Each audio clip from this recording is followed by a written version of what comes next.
Good evening বন্ধুরা, আপনারা কেমন আছেন? আশা করি সবাই ভালো আছেন, আমিও ভালো আছি। আবার নতুন একটি ব্লগে আপনাদেরকে অনেক অনেক স্বাগত জানাই। তো আমার হাজব্যান্ডে অনেক দিন থেকে ইচ্ছে করছে যে তালের পিঠা খেতে।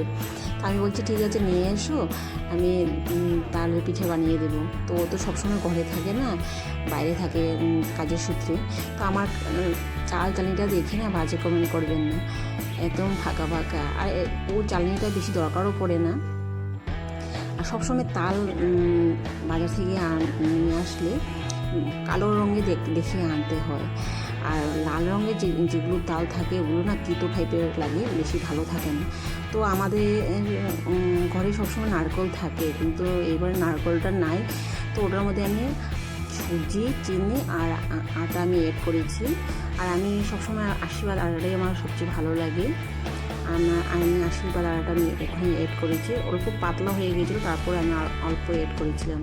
আমার কাকিমাকে দেখেছি যে তালের ক্ষীর বানাতে তেলের কোনো দরকারই পড়ে না, আর সবচেয়ে ভালো তালের ক্ষীর। আমার কাকিমাকে দেখেছি নারকেল দুধ দিয়ে তালের ক্ষীরটা বানাতে, বেশ ভালোই লাগে খেতে। আর তালের পিঠাটা বানাতে অল্প তেলও লাগে, খরচাটা বেশি। খরচা অল্প বেশি। আর তালের ক্ষীরটা মানে পিঠাটার সঙ্গে ভালো লাগে, খোলা পিঠা চিতই পিঠার সঙ্গে ভালো লাগে, এমনিতেই ভালো লাগে না, মুড়ির সঙ্গেও ভালো লাগে। এই বছর না আমার যে তালের রসটা না পাতলা হয়ে গিয়েছে। চুনের জলে অল্প সময় ভিজিয়ে রেখেছিলাম, আর চুনের জলটা যখন পরিষ্কার করেছি তখন মানে তালের রসটা না পাতলা হয়ে গিয়েছিল। তো যাই হোক, তালের পিঠেগুলো সুন্দরই হয়েছে। আমি বানাচ্ছি, আমি অল্প টেস্ট করে দেখেছি যে কীরকম হয়েছে, মিষ্টি হয়েছে কিনা।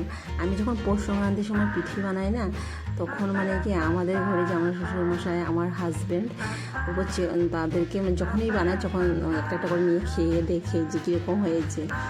আমার হাজব্যান্ডের পিঠেগুলো খেতে ভীষণ পছন্দ করে। হ্যাঁ, মিষ্টি ঠিকই হয়েছে। আমাদের ঠাকুরের সবচেয়ে ফেভারিট পিঠে হলো তালের পিঠে। তালনবমী তিথিতে আমাদের দেওঘর আশ্রমে উৎসব হয়, আর প্রত্যেকের ঘরে তালের পিঠে বানিয়ে, তালের ক্ষীর বানিয়ে, পায়েস বানিয়ে ঠাকুরের সামনে ভোগ দেওয়া হয়। আর এমনিও উৎসব হয় প্রত্যেক জায়গায় জায়গায়, তিথিতে ঠাকুরবাড়িতে হয়। আর আমাদের ঠাকুরের সবচেয়ে প্রিয় খাদ্য হলো তালের পিঠে, পিঠের মধ্যে। আর তালের যে একটা ফ্লেভারটা বের হয় না, আমার ভীষণ ভালো লাগে, এত ভালো লাগে না। তো পাপা অনেক দিন পরে এসেছে ঘরে, তো আমি পাপা যখন আসে ওর উপর আমি সব ছেড়ে দিই, যে ওকে খাওয়ানো, ওকে ড্রেস পরানো, পরিষ্কার করে দেওয়া, ওকে পরানো, সব কিছু টেক কেয়ার তো পাপাই করে। আর আমার সঙ্গে ও পড়তে যায় না, পাপা যখন আসে। তো ওদিকে আমি পিঠে বানাচ্ছি, ওর সঙ্গে ও তার পাপার সঙ্গে ও পড়ছে। তো আমার ছেলের জন্য একটি আলমিরা নিয়ে এসেছে। অনেক তোর কাপড় হয়েছে না, তোমার জায়গা নাই, আমার আলমিরাতে একদম জায়গা নাই, ছোটো ছোটো কাপড়গুলো কোথায় রাখবো। তো আমি বলছি একটা আলমিরাটা নিয়ে এসো। আর আমাদের করে একটা রেড কালার কাপড়ের আলমিরা ছিল। ও যখন একদম ছোটো ছিল, আমার ছেলে যখন একদম ছোটো ছিল, তখন একটা কাপড়ের আলমিরা ছিল। তো ওখানে কি রাখার সুবিধা হচ্ছে না।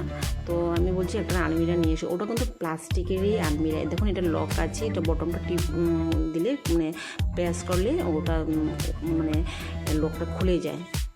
4টা স্টেপের নিচে দিকেও আছে লকের সিস্টেমটা।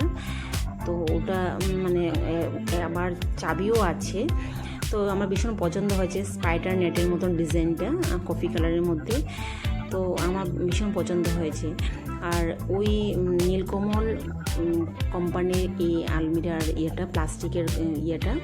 প্লাস্টিকের যে কোম্পানিটা, খুব ভালো কোম্পানির নীলকমলের। আর আমার কফি কালারটাই সবচেয়ে বেস্ট লেগেছিলো। দেখে নিয়ে এসেছি। আর ছোটো দিকে নিয়ে এসেছি, আমার ভালো লেগেছে। তো ও যখন বড়ো হবে তো আবার একটা আলমিরা নিব। আমার খুব পছন্দ হয়েছে। ওটার মধ্যে চাবিও আছে, আর অনেক স্পেসও আছে, কাপড় অনেক জায়গা হয়। আমার ভিডিওটি যদি ভালো লাগে প্লিজ কমেন্ট করে জানাবেন। দেখুন এত স্পেস, দেখুন অনেক কাপড় রাখা যায় ওখানে। দেখতে একদম মানে কাঠের আলমিরা মতো লাগে দেখতে, আর এমনিতে প্লাস্টিকের। আমার ভিডিওটি ভালো লাগে প্লিজ কমেন্ট করে জানাবেন। বাই।